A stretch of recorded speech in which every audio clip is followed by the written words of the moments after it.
Juan Carlos Ruiz es profesor de la Universidad de Rosario, doctor en Ciencias Políticas de la Universidad de Oxford y nos acompaña a esta hora para hablar de ese tema de Estados Unidos, de Trump y de su juicio político. Profesor Ruiz, buenos días. Buenos días, muchas gracias por la invitación.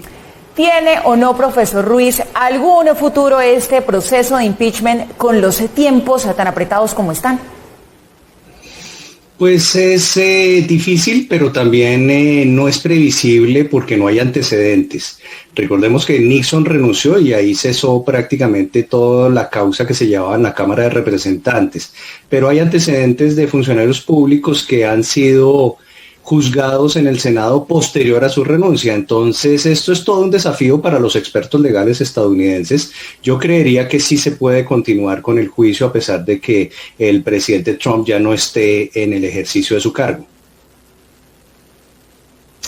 Doctor Ruiz, exactamente con eso que usted plantea, la idea entonces estaría más encaminada a inhabilitar a futuro al presidente, al actual presidente Donald Trump para cargos públicos, inclusive una eventual presidencia en próximos años.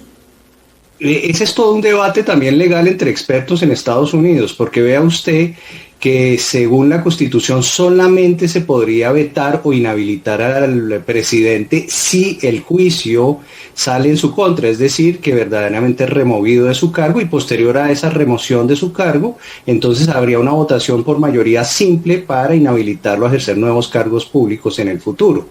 Algunos expertos legales dicen que no hay necesidad de que pierda el juicio, entonces también está ese debate en este momento entre expertos legales en los Estados Unidos. Eso es cierto, profesores, es un tema interesante porque se habla de invocar la enmienda 14, que no necesitaría todo este proceso de impeachment para poder inhabilitarlo, que es lo que se dice realmente los demócratas quisieran hacer.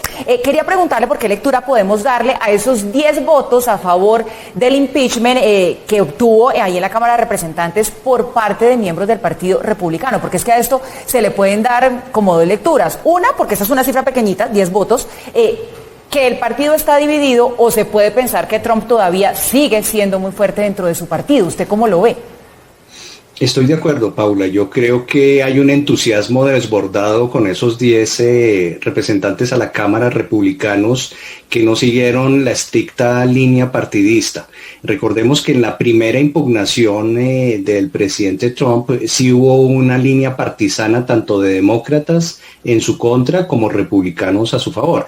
Digamos que el gran cambio con la votación que vimos ayer es que son 10 senadores republicanos que votan con los demócratas, pero 10 senadores de 10 representantes a la Cámara de 207 republicanos no es mucho. Yo no hablaría con tanto entusiasmo como hacen algunas personas sobre un cambio radical. Yo estoy viendo prácticamente que el Partido Republicano está apoyando en buena medida a Donald Trump.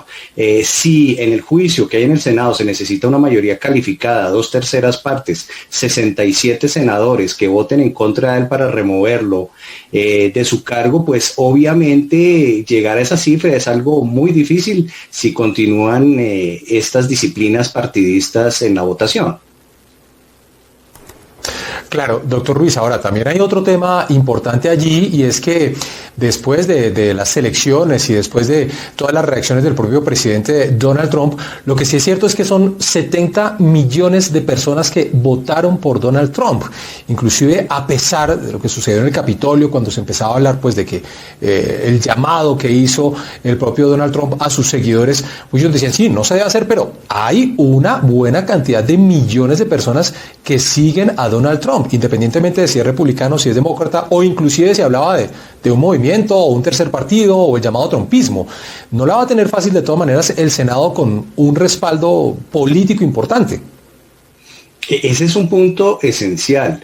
Uno ve verdaderamente en Trump a un líder. Puede que guste o no guste a algunas personas, pero no se puede negar que tiene un ascendiente muy importante entre una parte del electorado y tiene una cauda electoral que no se había visto antes, que lo sigue fielmente, lealmente. Es esa cauda electoral que está en los estados más campiranos, bucólicos de los Estados Unidos, los Estados Unidos profundo, y ahí cala profundamente. Seguramente en las ciudades no tiene la aceptación que tiene en estos estados, digámoslo, del medio oeste y oeste de los Estados Unidos, donde tiene una fuerza apabullante.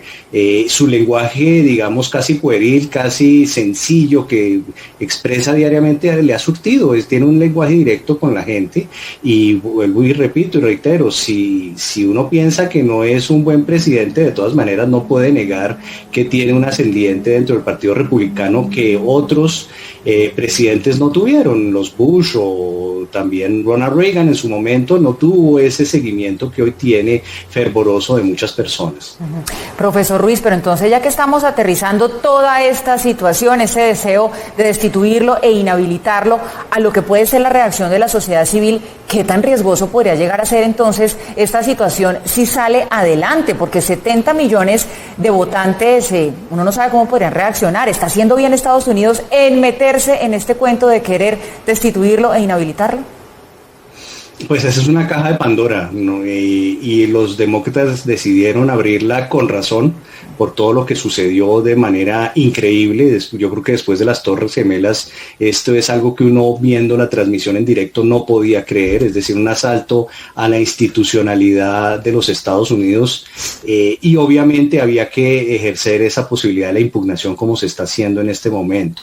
Pero como usted lo señala, Paula, y estoy totalmente de acuerdo, eso puede traer unos resquebrajamientos en una sociedad que ve en Trump una especie de mesías, y por eso lo siguen fervorosamente. Creo que ese es el gran éxito de Donald Trump, es haber podido jalonar todo este electorado que estaba muy dormido durante mucho tiempo.